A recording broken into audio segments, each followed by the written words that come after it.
CzarThwomp here, and welcome to episode 60 of the Great Ace Attorney Adventures. Last time, we brought Gina to the stand in order to confirm the significance of the music disc and the music box.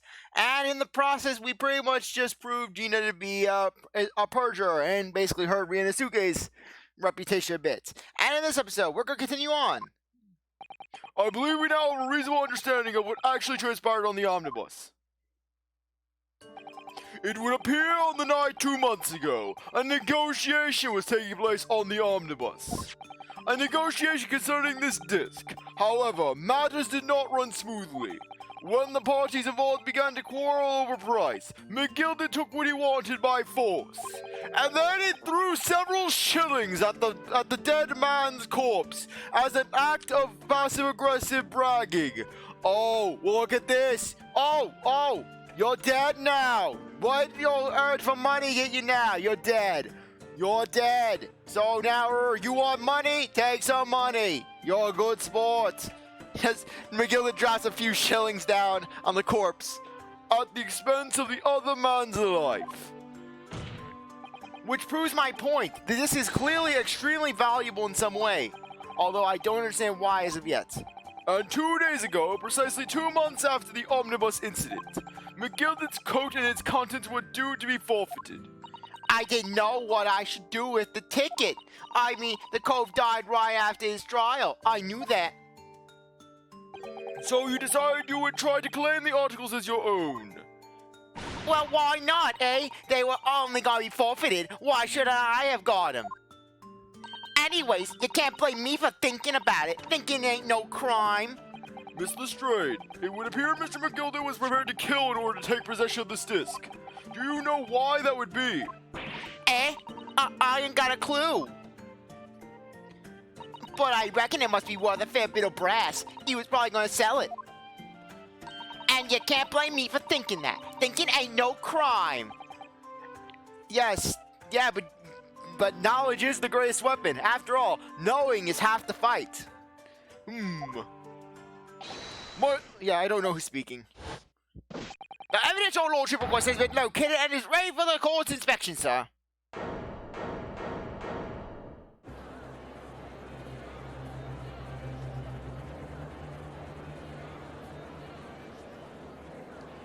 The mysterious little box deposited by McGilded 2 months ago. There's no doubt in my mind that that's a key piece in this far-reaching puzzle.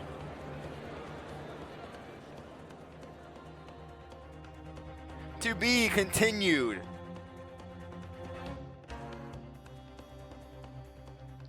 Okay, come on, I gotta get a move on. No, I don't want to save. I hate the loading screens at times because they basically just take you out of the moment. So this is the article in question, is it? The small box deposited with the pawnbroker by Mr. McGilded 2 months ago. And on the night of Mr. Windibank's murder, the only item on the shelves that was touched by whoever broke into the shop. Quick, let's open it and see what's inside!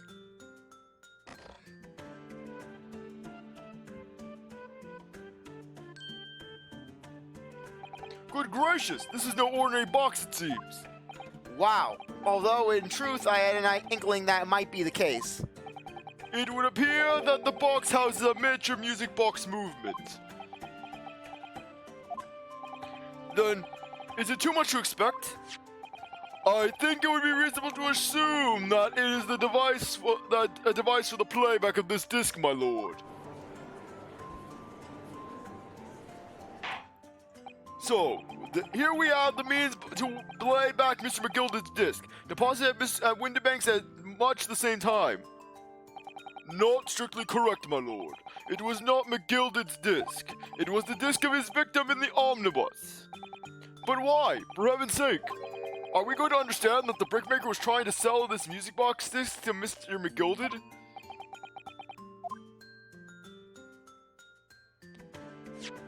I believe the answer will become clear if we listen to the music on the disc, my lord. Yes, very well. Let the court now listen to this curious disc at once. What? My lord! Good grief! What is the meaning of this, Inspector? The music box and the disc are, well, they're unrelated to the case. No need to spoil the somber atmosphere of this courtroom with some silly little bit of music. This may very well have motivated the culprit in this case to commit murder. Clearly, there's every chance that it's fundamentally important to understanding what happened. The prosecution has no objection. But no! That piece of evidence is police property now, you can't... I am the police! Clearly, Scotland Yard has some vested interest here. But it is policy of this prosecutor to leave no avenues unexplored. And you, Inspector, have no jurisdiction here to prevent that from happening. Ah! No further delays, please. Play the disc.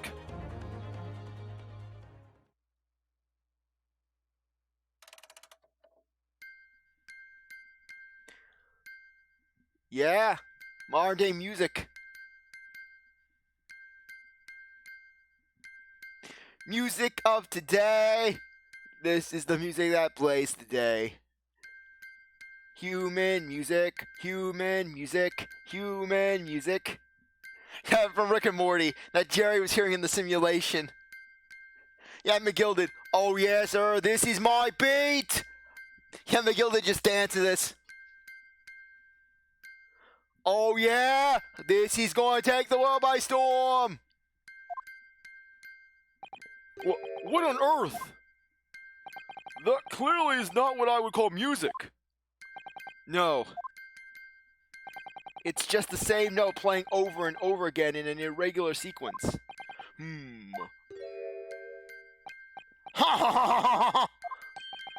Mr. Graydon?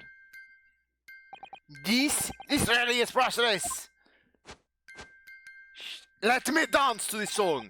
After all this, the music box is broken. Broken? It can't be, can it? Well, obviously. In fact, I wouldn't be surprised. If the officer sent to fetch it in, drop it on the way back to the courtroom. Well, with much regret. I feel the court must accept that this music box offers little in the way of clues. Are you ready to move on, counsel? Come on. Yes, alright. It does sound as though it's completely broken, but is it? Could this music emanating from this music box possibly be a new clue? It could be a clue. I believe that could be relevant, my lord. Good lord! But how can it be? It's an abomination, counsel! Mere noise! I fail to see how it could have any meaning whatsoever. Oh, contraire, Judge. If you heard the music of today, that music box, that music that you're so objecting to from that music box, that would sound like the freaking song of the angels. It does sound strange, I agree. But there's only one thing bothering me. While Gregson stands there chortling victoriously, the inspector beside him has a rather telling expression on his face. It's as if Skulkin recognizes the sound, as if he's familiar with it somehow. And that's making him appear extremely on edge. If that's the stance of the defense, my Nipponese friend, answer me this. Oh?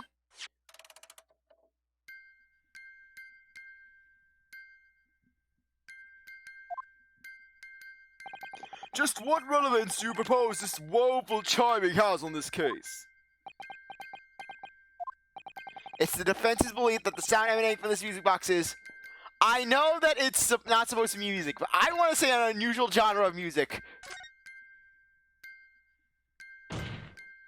It could be an unusual genre of music that none of us are familiar with.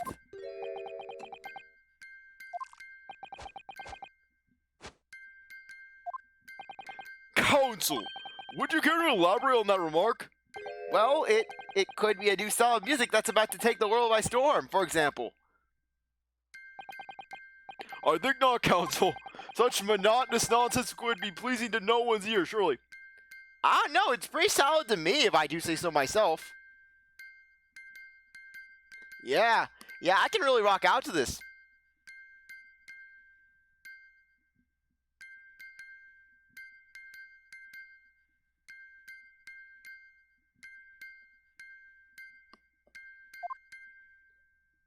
Well said, my lord. And here's to my learned friends seeing that remark's true meaning.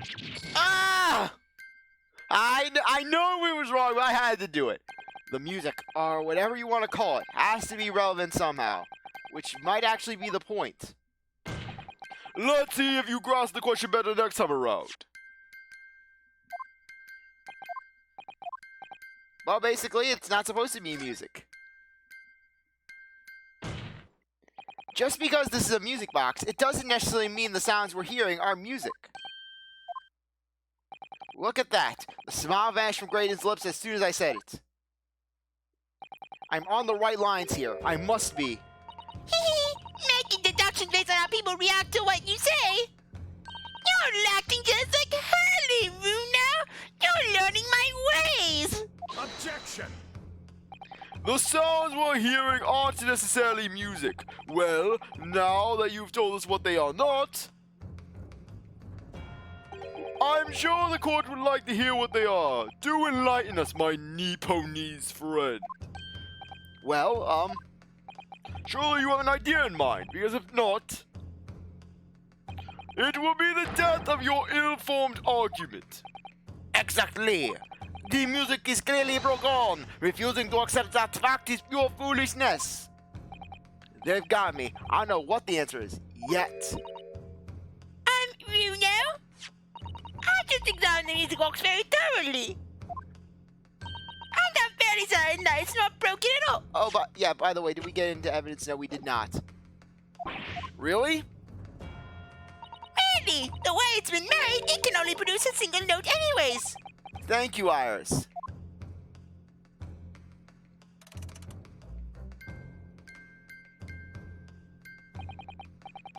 Alright, well, the music box isn't broken. It must mean that the sound it's producing must have some significance that isn't music.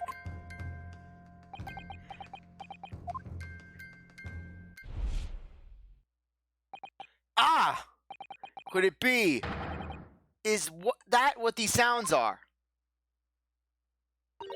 Something just struck me, Runo. I feel like recently, in the past few hours even, I've heard another sound very much like the one this music box makes.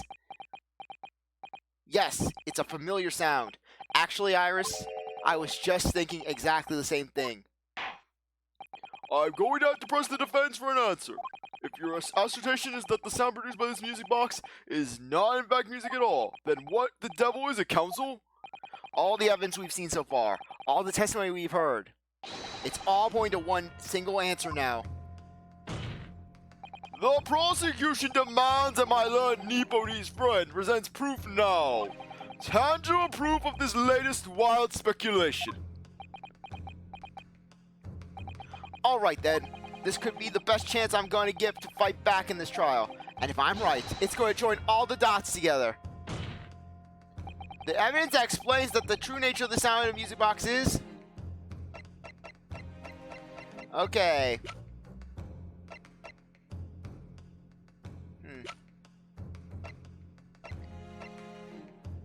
Okay. I'm trying to think. It can't be the armband. I don't think it's the broker's tickets. I don't think it's the representation papers or the tickets. Not the blood samples. Not Iris's manuscript. Ah! Oh, right. Take that! Today's paper, counsel. The headline is Pawnbroker perishes in pickpocket plunder. Hardly spoil your cause. Ah, no, my lord. I was hoping you'd look a little further down the page. Further down, Ministry Mole. Classified secrets may have been leaked overseas from Ministry of Justice. Yes, this is a very serious matter, being investigated at the highest level, I understand. I have heard that international transmissions along supposedly secure lines are somehow being intercepted and leaked to various other countries. And presumably, those transmissions are in the form of a wired telegram. Of course. Juror number 5, your input, please. Stop! Oh, me, sir? Whatever is the matter? You told the court before that you worked at the same communication station as Mr. Graydon, didn't you? Yes, that's correct.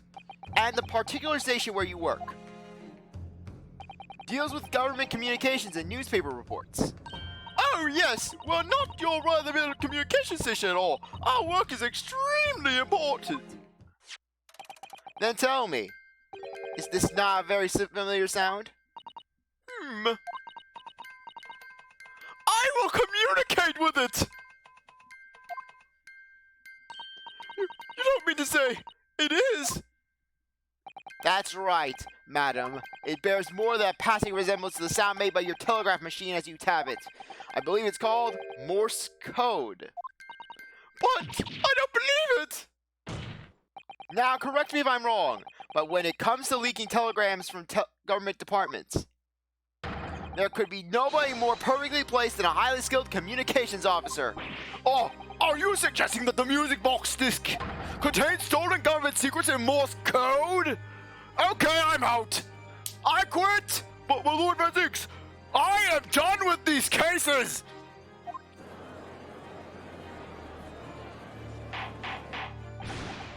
Order, please. Oh, wait, order. But this is high treason, council. This is deserving of capital punishment. So much no vocabulary. What is treason and what is capital punishment? The sorts of words I'd have expect you to know. For sovereign governments' confidential information, hostile nations would surely pay almost any price. Yes, and on that night 2 months ago, that was the very negotiation that was taking place inside the omnibus. But in the end, McGilded perished and an all-important disc lay unclaimed in the pawnbrokery. My word! In which case, whoever stole that information in the first place must surely have been beside himself with worry, because if the disc were to be discovered before it found its way out of the country, it would reveal an act of high treason punishable by death. So the culprit had no choice but to retrieve it, and in order to do that, he would have to gain entry into the pawnbrokery illegally in the middle of the night, because the article left behind by Mr. McGilded would incriminate him too much if it got into the wrong hands. Isn't that right, Mr. Gregson? You think I've been stealing government secrets? Preposterous! Absolutely preposterous! So, in response to the defense's accusation, you claim complete innocence, do you? Well, of course I do. I've had to stand here in silence while that pretentious foreign lawyer has been prattling away. Objection! Then by all means, counter the charges, sir. And by the way, only I can mock this foreign lawyer. He is my target and my target alone. The prosecution demands the witness testifies. Response to the accusations brought by the defense. Delighted, I'm sure. The witness is reminded that the crime under scrutiny in this trial is the murder of the pawnbroker, Mr. Winterbank. That being a most flagitious offense, for which the law of this land sanctions a capital punishment. But the heinous act of high treason is no less serious a crime. I urge you to bear that in mind as you testify, Mr. Gregson. So then, let us proceed. You may.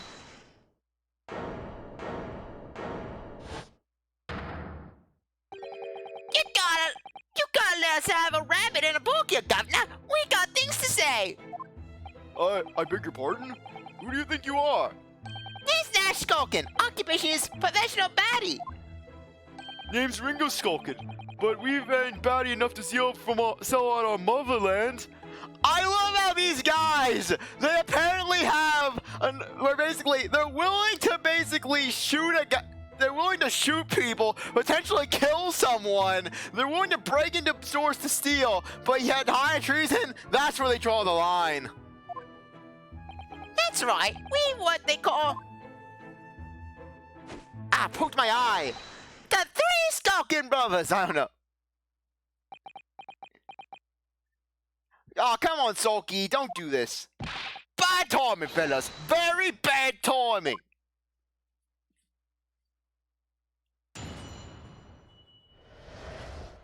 Graydon's counter. A mere communications officer couldn't possibly steal confidential government information. Besides, the sounds produced by that music box aren't even Morse code. It was some low-class pickmaker negotiating with McGilded anyways, was it not? I have no relation to the man. Look, all we done is make it to the guy the other night like he told us to. If we'd known what there were dodgy government secrets involved, we wouldn't have touched it.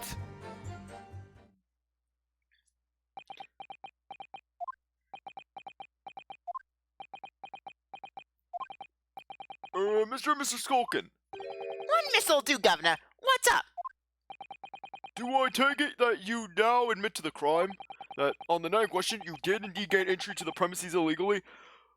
That was established at the very start of the trial, when we were accusing them of shooting Sherlock! And moreover, you do so as a party of three in collaboration with Mr. Gregson here.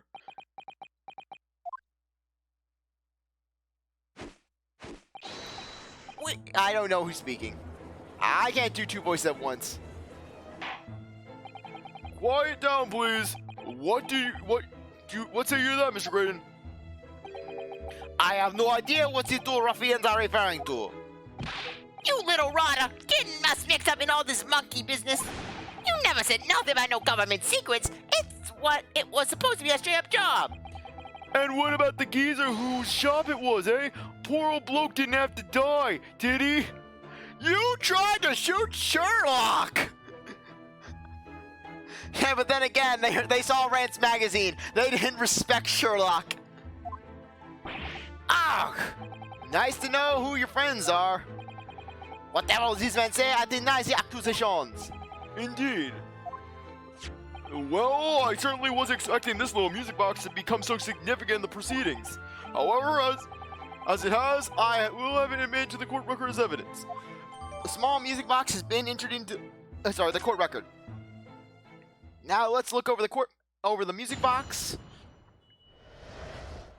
Because, well, if you look at the bottom of the box, it actually opens up. Oh, Why is it, Runo? I've just noticed something about this music box. It looks like the bottom of it opens up as well. Ah, you're right.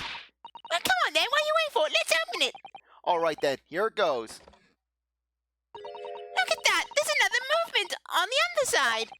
So, does that mean you can set another disc to play back on this side? Yes, I think so. And it looks like the two movements are linked together. They're linked. So you had two discs. They would both play back at the same time.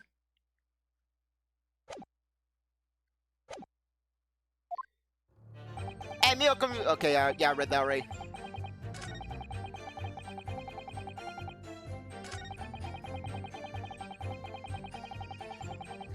Okay, I believe this is the one that we want to press. So 2 months ago in that omnibus, McGilded killed the brickmaker and sold the disc. Mr. Mason was a single man with almost nothing to his name. It seems he lived in an audition quarter some years ago, but people there remember little about him. That doesn't make much sense though, does it? How would a humble brickmaker come to acquire secret government information? How indeed? There must have been somebody else involved behind the scenes in all this. Somebody who acquired the disc and gave it to Mr. Mason. In order to take it to the meeting with McGilded and negotiate a deal. Dear me. You may have it for me, sir, but I assure you, I have far more class than that. An old brickmaker from an artisan quarter and this well-to-do communications officer. If only I could find some evidence to link the two of them together. If you have nothing more to add to that note, let us return to the witness testimony.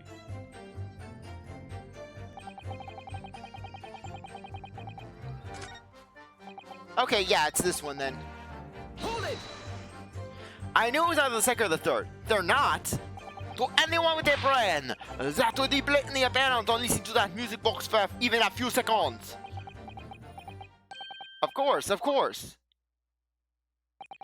Surely it cannot be that my learned friend is unfamiliar with Morse code. Ouch. He looks genuinely shocked at my ignorance.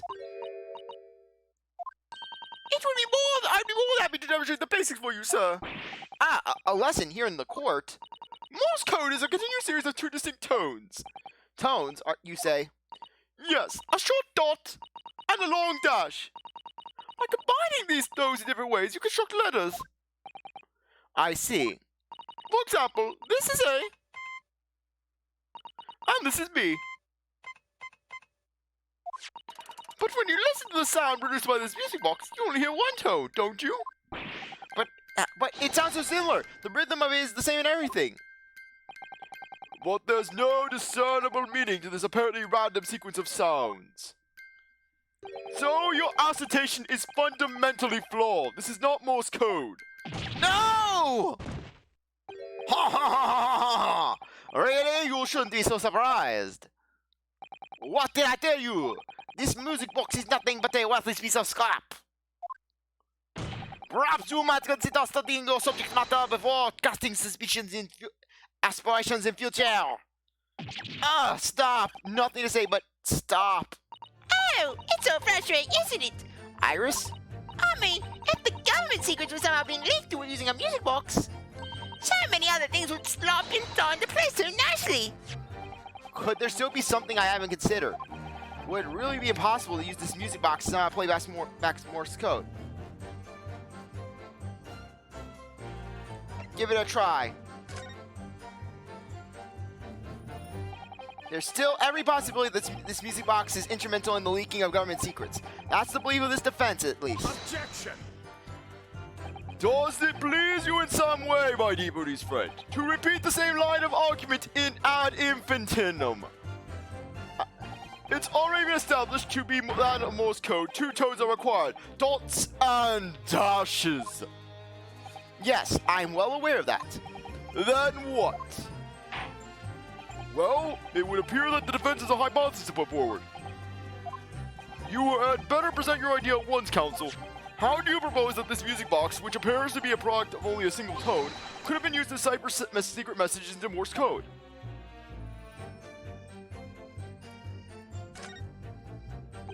I know, we read this already. Yeah, we read this already. Come on. Come on, game. Don't punish me up. Open it up. And... come on. Yes, I know. We read this already before. Really, game. Come on. Come on. There we are. Got it! Good gracious! What am I looking at here? Another movement on the other side of the music box? What? It appears, my lord, that the two movements are linked together. In other words, you can put 2 discs in this music box, and the sounds of both will play back at the same time. Good heavens! As the chorus heard, Morse code comprises of 2 tones, a short dot and a long dash. With a second disc in place, this music box could be used to generate Morse code and convey a message.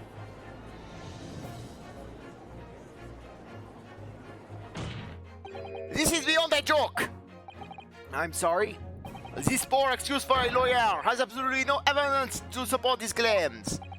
Though, of course, if my learned friend were able to present the court with the second disc, that would be another matter. Well... I can't at the moment. And may I remind the court that the witness has pointed out that he was not the one in the omnibus with McGilded 2 months ago, striking a deal over the disc for discs. Indeed, that was Mr. Mason, the brickmaker. Exactly! Exactly, I had nothing to do with it whatsoever. Though it is holes, I must admit the argument presented by the defense has much promise. I believe the cross-examination should continue. The link between Gregson and the victim of the omnibus case must be there somewhere. I haven't found it yet. Oh dear, it looks like you need to give your argument more strength, Bruno. You will reiterate your defense testimony if you please, Mr. Gregson. If I must, though I maintain exactly what I did at the start of this pointless cross-examination.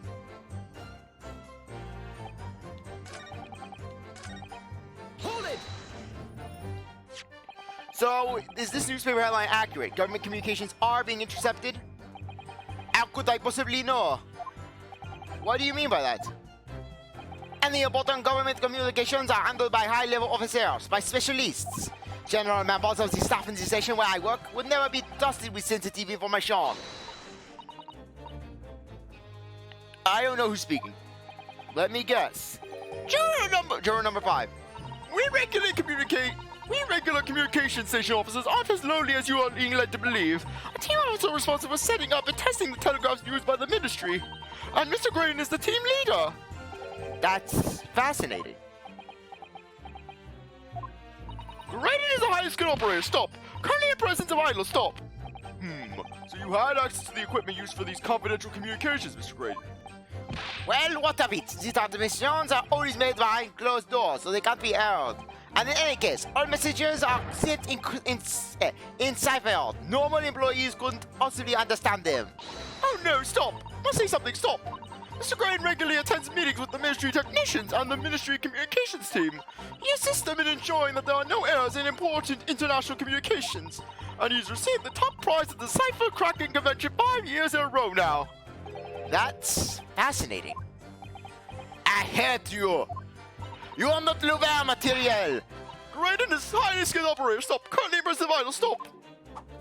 I don't care about you. Please be quiet. Well, your idol would appreciate it if you kept your mouth shut. She should really pick her idols more carefully. I tell you, these lawyer's accusations are completely unfounded.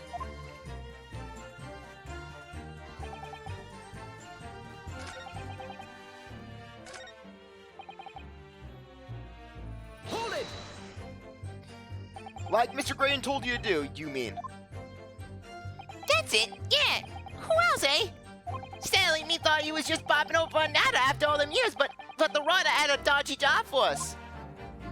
Eh, Ash? All right, this one. Sorry, I was getting it mixed up with the next one. Let me stop you there, Mr. Skulkin. After all them years, you say? Do you mean to tell me that Mr. Grayson is an acquaintance of yours? We're the sociable kind of baddies, you know? Sure, let's say Graydon's in old China. Okay, pursue. Excuse me. Is something wrong, Mr. Skulkin? Eh? No, the other Mr. Skulkin. What? Who? Me? When your brother was testifying just now, he said something that seemed to cause you to react. Oh, I was just remembering the old days. That's all. We used to have a right old laugh together way back when.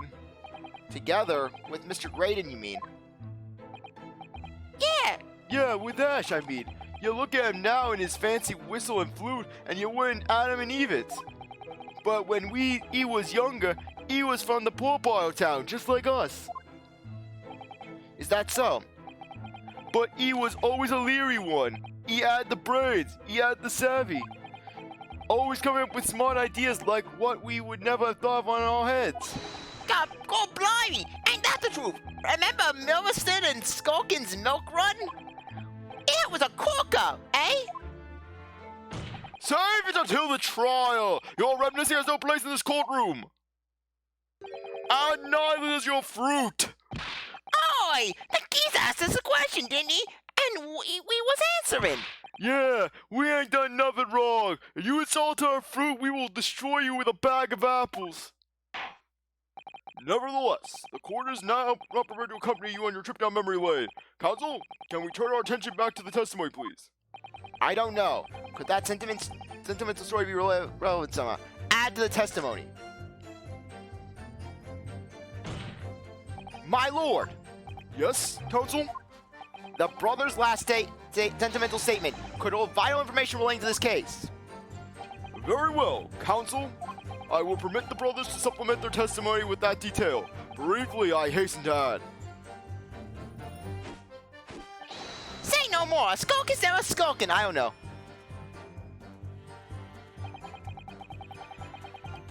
Hold it! I'm sure I'm going to regret asking, but what exactly was that? Some kind of business? Just a little scheme we had going back when we was youngsters. A bit of fun, really. Delivering fresh milk to the locals. That's what it was all about. That sounds alarmingly legitimate. There must have been a catch. Yeah, that's right. No one said it was cow milk. I suppose since we're here, I should ask them to elaborate, but on what? I know it's the business name, but I want to do the business model. I am curious. So how did your little business work exactly? Well, every morning down our way, the milkman would come with his car to deliver milk, see? if you struck your empties outside your front door, you would leave them, them full again, right? So, we swooped in on the action, got people to sign up with us. We promised to deliver milk for half the price of the other geezers doing it. People couldn't wait to sign on the dotted line. We were raking it in, we were. So, did you live on a dairy farm or something? Gordon Bennett, are you off your rocker? We had nothing. We were too poor to have a farm. Right. Nah, what we had going was simple once you add the idea. We just switch them over, see? Our customers' empties with the full ones for anyone who wasn't on our books. A doodle, right? I think you meant to say a diddle, and that's a crime. It was just like an armless bit of fun, that's all. Milking the general public in such a fashion is most certainly not armless, as you put it. Well, it was him who came up with the idea. Ash is the evil genius. You mean Mr. Graydon? Yeah, Ash always had his head in the book when he was growing up. Said he was going to get himself an education, get out of the slum we lived in. Cool, we always ragged about it, didn't we? Told him he was soft in the head to even think it. But look at him now. He's only gone and become a blinking communications officer, ain't he? A communications officer, Mr. Skulkin. Chums and Wilson's milk run. Iris is getting ideas. This is how Iris gets her start in the world of crime. She tells Kristoff a story. Chrissy, let me tell you a story about how I got my start. I all started when Holmesy and I started a milk business. No, Iris. Don't even think about it. Too late, Bruno. All of a sudden, we seem to be up at our next serious matter of national security. Although all this talk of interception of government messages is still just conjecture at this stage. It would explain a number of things, though, wouldn't it? The negotiation Ginny overheard on the omnibus 2 months ago, and the break-in at Winterbanks. But the trouble is, it wasn't Mr. Gregson in the omnibus with Mr. McGilded. No, that was Mr. Mason, the brickmaker who was so horribly murdered. I was about to say mortared. If only there was some link between the two men. I know, but Mr. Graydon's testimony seems to be as watertight as ever. I wonder if the key to us making headway with the cross-examination here could be those two brothers.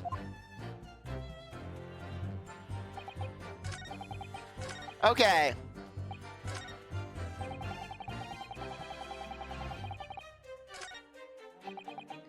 Okay, this time we're actually going to go with the right option. No, really, that was worth it. That was worth it. Just to get that pivot out, Iris contemplating it. So this business was just a bit of fun, you said? And it was just yourselves and Mr. Graydon involved? Yeah, that's it. Milverton and Skulkin's milk run, was it? Yeah, that's it. And where did the Milverton part come from? All right, I thought clever cogs like you would have worked that one out. That is... Enough of this! How much longer are we expected to listen to this drivel? I don't. Let me guess. You don't accept anything these two witnesses are saying. Tell me, why is it that it was only at the mention of the name Milverton that you decided to interject? Because I will. It weren't the happiest of homes that one came from. Yeah, his old man was struggling for money so much, his wife walked out on him. She took the name Graydon then, see? But Ash will always be Milverton to us. Milverton. So that used to be your surname, did it? Of course not! This is all bunkum! I have been a Graydon since I was born! Do you really think you can rely on the testimony of those two thieves, huh? You're a communications officer attached to the civil service. As such, your personal details will have been thoroughly checked at the time of your appointment. It would be a very simple matter indeed to subpoena those records, Mr. Graydon. Ah! Well, it would appear that Mr. and Mr. Skulkin's testimony has been reliable, for once. You were born Ashley Milverton, then? Is that correct? Very well, yes. So Ashley Graydon was once Ashley Milverton. That information could change things, and could turn out to be extremely important. Ashley Gray... Yes, his personal profile has been changed. First time a profile gets changed in the series. Okay. Yes, we have to hear that again. Yes, we got it, we got it. Come on, go here. Okay, yeah, we can't do that. Hold it! But we have that.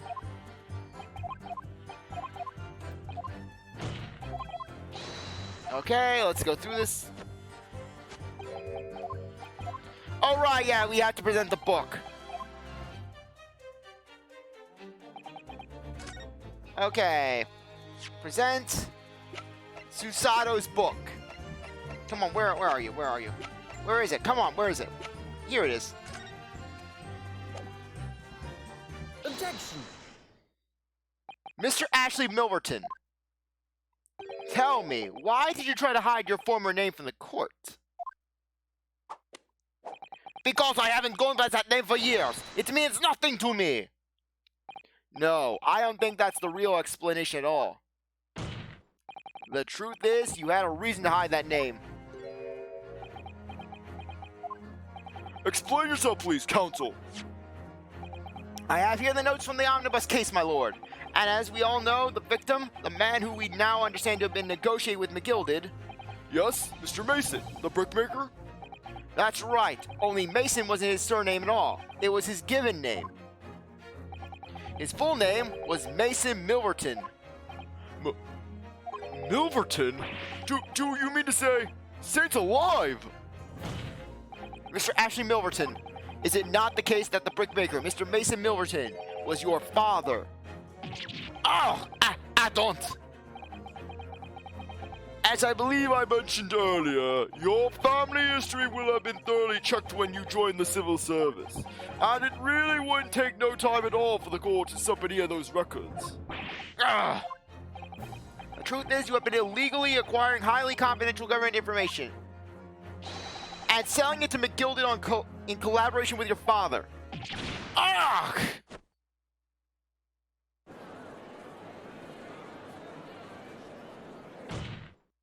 The new facts and evidence unveiled by the cross-examination of this witness all come together to reveal the truth.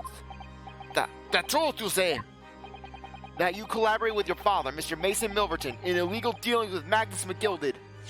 By dint of this music box, you mean, counsel?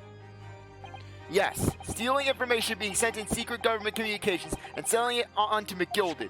Mr. Graydon concocted this elaborate scheme of using 2 music box discs to encode the information, as presumably a safety measure against the information falling into the wrong hands. And a very effective one. I shouldn't have given the scheme any credence whatsoever. But the deal with McGilded went sour, and the brickmaker met his end. Yes, but before he was arrested, McGilded managed to temporarily dispose of the stolen discs at the pawnbroker. Then, having learned of the situation, you appeared at Windibank's 2 days ago, in an attempt to recover the 2 articles Mr. McGilded had placed in pawn there. But that attempt failed. One of the discs was seized by the police, and the other you never found. So that same night, you enlisted the help of the Skulkin brothers and broke into the pawnbrokery. This time, determined to recover the second disc. Are you suggesting that the second disc was inside the music box? We never knew nothing about that. On the night that Mr. Windibank was killed.